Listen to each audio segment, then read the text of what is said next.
Hello বন্ধুরা, আসসালামু আলাইকুম। তো আমার আজকের রান্না, প্রতিদিনের রান্না আমার স্টার্ট, যেটা আমার প্রতিদিনের কাজ। তো আমি প্রথমে চুলাতে বসিয়ে দিয়েছিলাম ডালটা আমি লবণ আর কাঁচামরিচ দিয়ে সিদ্ধ হতে দিয়ে দিয়েছি। আর এখানে বসিয়ে দিয়েছি ভাত। তো এই দুইটা হতে থাকুক। তো ওখানে আমি তরকারি আর ভাজি কেটে নিচ্ছি। এই তো ভাতটা আমার বলক এসেছে। এখানে আমার ডালটাও সিদ্ধ হয়ে এসেছিল। ডালটাকে আমি ঘুটে নিয়েছি। তো ডালটাকে এখন আমি একটু বাঘার করে নিব। তো ডালটাকে আমি বাঘার করার জন্য পেঁয়াজ রসুনটা একটু কেটে নিচ্ছি। পেঁয়াজ রসুনটা আমি কেটে নিয়েছিলাম। এখন দিয়ে দিচ্ছি তেল। আমার পেঁয়াজ রসুনটা একটু ভাজা হোক।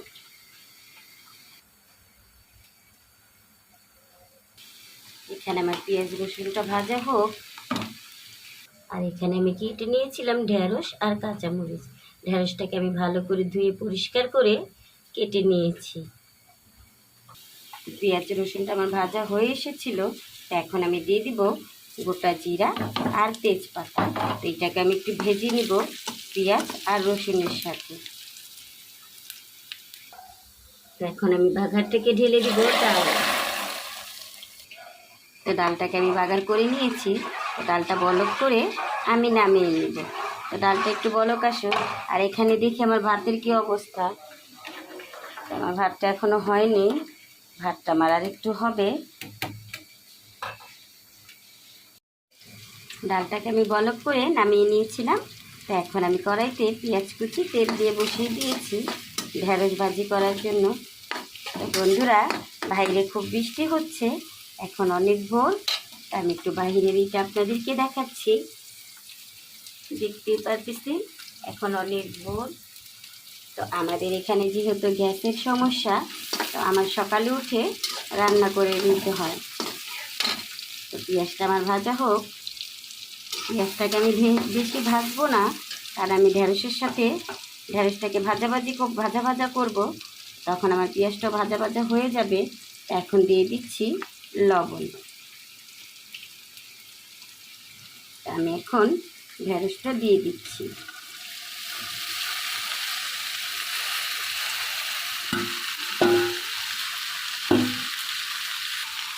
ঢেঁড়সটাকে আমি একটু নেড়ে দিচ্ছি।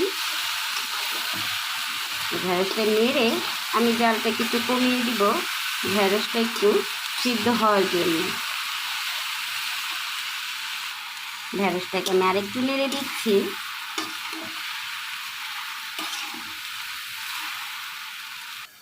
এখানে আমার ভাতটা হয়ে এসেছে। তা আমি এখন ভাতের মাড়টাকে ঝরিয়ে নিচ্ছি। আমি ভাতের মাড়টাকে একটু ঝরিয়ে নিই। তো ভাতের মাড়টাকে আমি ঝরতে দিয়ে দিয়েছি। আর এখানে আমার ভাজিটাও হয়ে এসেছে। আমি ভাজিটাকে আরেকটু নেড়ে নামিয়ে নিব। আর তরকারি রান্না করার জন্য আমি এখন তরকারিগুলোকে কেটে নিব। তা আমি আবার আজকে তরকারি রান্না করব ইলিশ মাছ দিয়ে, বেগুন দিয়ে, আলু দিয়ে। তা তরকারিটা আমি কেটে নিই। আলু আর বেগুনটা আমি একটু কেটে নিচ্ছি। ভাজিটা আমার হয়ে এসেছে। তো ভাজিটাকে আমি নামিয়ে নিব। আমি তরকারি রান্না করার জন্য পেঁয়াজ কুচিটা তেল দিয়ে চুলাতে বসিয়ে দিয়েছিলাম। তো পেঁয়াজটা আমার ভাজা হয়ে এসেছে। তো এখন আমি মশলাগুলো দিয়ে নিব। তো আমি দিয়ে দিচ্ছি আদা রসুন বাটা আর দিয়ে দিচ্ছি লবণ। তো এখন আমি দিয়ে দিব একে একে সব মশলাগুলো। তো দিয়ে দিলাম হলুদের গুঁড়া, দিয়ে দিলাম মরিচের গুঁড়া,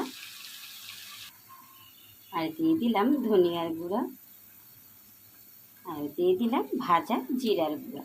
মশলাটাকে এখন আমি একটু ভালো করে নেড়ে চেড়ে কষিয়ে নিব। মশলাটাকে আমি একটু ভালো করে কষিয়ে নিচ্ছি। আমি দিয়ে দিয়েছিলাম মশলাটা কষানোর জন্য একটু পানি। তো আমার মশলাটা একটু ভালো মতো কষানো হোক। মশলাটা আমার আগেই কষানো হয়ে এসেছিল। তো আমি আলুটাকে একটু কষিয়ে নিয়েছি মশলার সাথে। এখন আমি দিয়ে দিব বেগুনগুলো। এখন আমি বেগুনগুলো দিয়ে বেগুনগুলো একটু নেড়ে কষিয়ে নিব। তা আমি একটু ভালো করে নেড়ে চেড়ে কষিয়ে নিচ্ছি।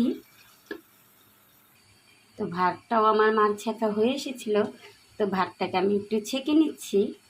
তো ভাতের মার ঝরিয়ে আমি ভাতটাকে ছেঁকে নিচ্ছি। আর এখানে আমার তরকারিগুলো কষানো হয়ে এসেছে, তো আমি আরেকটু কষিয়ে নিব। তরকারিটা আমার কষানো হয়ে এসেছিলো, তো আমি দিয়ে দিয়েছিলাম পানি। তো এখন দিয়ে দিব সব মাছগুলো, একে একে আমি সব মাছগুলো দিয়ে দিচ্ছি। তো এই তো মাছগুলো আমি দিয়ে নিলাম।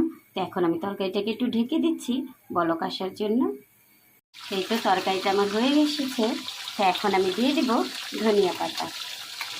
আমি ধনিয়া পাতাটাকে ধুয়ে পরিষ্কার করে কুচি করে নিয়েছিলাম।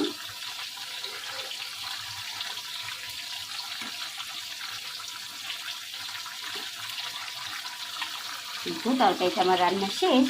তো বন্ধুরা, যদি আপনাদের আমার রেসিপিগুলো বা ছোটো বোনের কথাগুলো ভালো লেগে থাকে, তাহলে একটা লাইক আর একটা কমেন্ট বা একটা শেয়ার করে ছোটো বোনের পাশে থাকবেন। তো সবাই ভালো থাকেন, সবার জন্য অনেক অনেক দোয়া আর শুভকামনা রইল। আমার জন্য আমার ভাই ও বোনেরা সবাই দোয়া করবেন। আল্লাহ হাফেজ বন্ধুরা।